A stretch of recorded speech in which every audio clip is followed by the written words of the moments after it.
اعوذ باللہ من الشیطان الرجیم بسم اللہ الرحمن الرحیم۔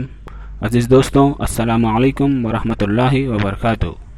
30 روزہ آن لائن سیرت کوئز پروگرام سیزن 4 کے تیسرے سیشن میں آپ تمام کا استقبال ہے۔ نبوت کی ابتدا۔ حضرت صلی اللہ علیہ وسلم کی زندگی میں اب ایک اور انقلاب رونما ہونے لگا۔ آپ صلی اللہ علیہ وسلم کی توجہ تنہائی میں بیٹھ کر اللہ کی عبادت کرنے اور اپنے ماحول کی اخلاقی اور دینی پستی پر غور کرنے کی طرف بڑھنے لگی۔ آپ برابر سوچا کرتے تھے کہ میری قوم کے لوگ کس طرح بتوں کو اپنا معبود بنا لیا ہے، وہ اخلاقی اعتبار سے کس قدر گر چکے ہیں، اس کی یہ برائیاں کیسے دور ہوں، انہیں کیسے بتایا جائے کہ سچی خدا پرستی کی راہ کیا ہے، اس کائنات کے واقعی خالق اور مالک کی عبادت کس طرح ہونی چاہیے۔ اسی طرح کے سینکڑوں خیالات اور رسومات تھے جو برابر آپ کے ذہن میں گھوما کرتے تھے اور آپ ان پر گھنٹوں سوچا کرتے تھے۔ غار ہرا۔ مکہ معظمہ سے 3 میل کے فاصلے پر ایک غار تھا جسے ہرا کہتے ہیں۔ آپ صلی اللہ علیہ وسلم اکثر وہاں جا کر قیام فرماتے اور غور و فکر اور عبادت الہی میں مصروف رہتے۔ کھانے پینے کا سامان ساتھ لے جاتے، جب ختم ہو جاتا تو پھر آ کر لے جایا کرتے یا حضرت خدیجہ رضی اللہ تعالیٰ عنہ پہنچا دیتی۔ پہلی وحی۔ ایک دن آپ صلی اللہ علیہ وسلم غار ہرا میں حسب معمول عبادت میں مصروف تھے۔ رمضان کا مہینہ تھا کہ آپ صلی اللہ علیہ وسلم کے سامنے اللہ کا بھیجا ہوا فرشتہ ظاہر ہوا۔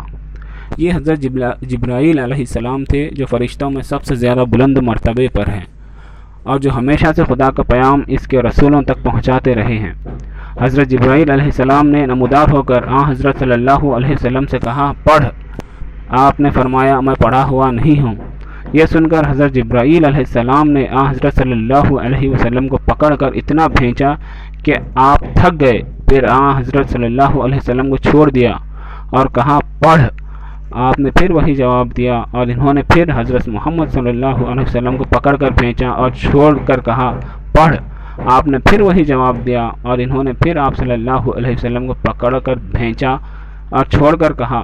اب حضرت جبرائیل علیہ السلام نے تیسری بار وہی کیا اور چھوڑ کر کہا، اقرأ بسم ربک الذی خلق خلق الانسان من علق اقرأ وربک الاکرم الذی علم بالقلم علم الانسان ما لم يعلم۔ اپنے رب کے نام سے پڑھ جس نے انسان کو جمے ہوئے خون سے پیدا کیا۔ پڑھ اور تیرا رب بڑا بزرگ ہے جس نے قلم کے ذریعے سکھایا اور انسان کو وہ کچھ سکھایا جو وہ نہ جانتا تھا۔ سب سے پہلی وحی یہی تھی۔ حضرت صلی اللہ علیہ وسلم اس واقعے کے بعد گھر تشریف لائے۔ اس وقت آپ کے قلب مبارک پر ایک طرح کا لرزہ طاری تھا۔ آپ صلی اللہ علیہ وسلم نے حضرت خدیجہ رضی اللہ عنہ سے فرمایا، مجھے کمل اڑاؤ۔ آپ صلی اللہ علیہ وسلم کو کمبل اڑا دیا گیا۔ جب آپ کو کچھ سکون ہوا تو آپ صلی اللہ علیہ وسلم نے حضرت خدیجہ رضی اللہ تعالیٰ عنہ سے سارا واقعہ بیان کیا اور فرمایا، مجھے اپنی جان کا خطرہ ہے۔ حضرت خدیجہ رضی اللہ تعالیٰ عنہ نے کہا، نہیں، ہرگز نہیں، آپ کی جان کو خطرہ نہیں، خدا آپ صلی اللہ علیہ وسلم کو رسوا نہ کرے گا۔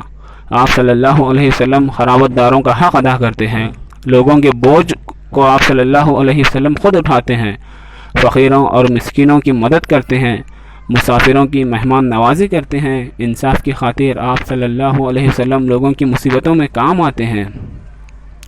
اس کے بعد حضرت خدیجہ آپ کو لے کر ورقہ بن نوفل کے پاس گئی۔ یہ ایک بوڑھے دیندار عیسائی تھے، توریت پڑھتے تھے۔ حضرت خدیجہ نے سارا واقعہ انہیں جا کر سنایا۔ ورقہ بن نوفل سن کر بولے، یہ وہی ناموس فرشتہ ہے جو موسیٰ پر اتارا گیا۔ اے کاش میں اس وقت تک زندہ رہتا جب تمہاری قوم تمہیں نکال دے گی۔ آپ صلی اللہ علیہ وسلم نے پوچھا، کیا میری قوم مجھے نکال دے گی؟ انہوں نے کہا، ہاں، اور یہ بھی کہا کہ تم جو کچھ لے کر آئے ہو اس کو لے کر جو کوئی بھی آیا اس سے اس کی قوم نے دشمنی ہی کی۔ اگر میں اس وقت تک زندہ رہا تو تمہاری مدد کروں گا۔ اس کے تھوڑے ہی دنوں بعد ورقہ بن نوفل کا انتقال ہو گیا۔ اس کے بعد حضرت جبرائیل علیہ السلام کی آمد رکی رہی اور آپ صلی اللہ علیہ وسلم بدستور غار ہرا میں جاتے رہے۔ یہ عرصہ کم سے کم 6 ماہ کا رہا۔ اس درمیانی وقفے سے یہ فائدہ ہوا کہ آپ کے قلب پر جو فوری اثرات پیدا ہوئے تھے وہ دور ہو گئے۔ آپ کا قلب مبارک اب پھر نزول وحی کا مشتاق ہو گیا۔ یہاں تک کہ جب یہ عرصہ کچھ دراز ہوا تو آپ صلی اللہ علیہ وسلم کے سکون اور اطمینان کے لیے کبھی کبھی حضرت جبرائیل علیہ السلام تشریف لاتے رہے اور آپ صلی اللہ علیہ وسلم کو اطمینان دلاتے رہے کہ یقیناً آپ صلی اللہ علیہ وسلم کا انتخاب بحیثیت رسول ہو چکا ہے۔ آپ صلی اللہ علیہ وسلم انتظار اور اطمینان فرمائے۔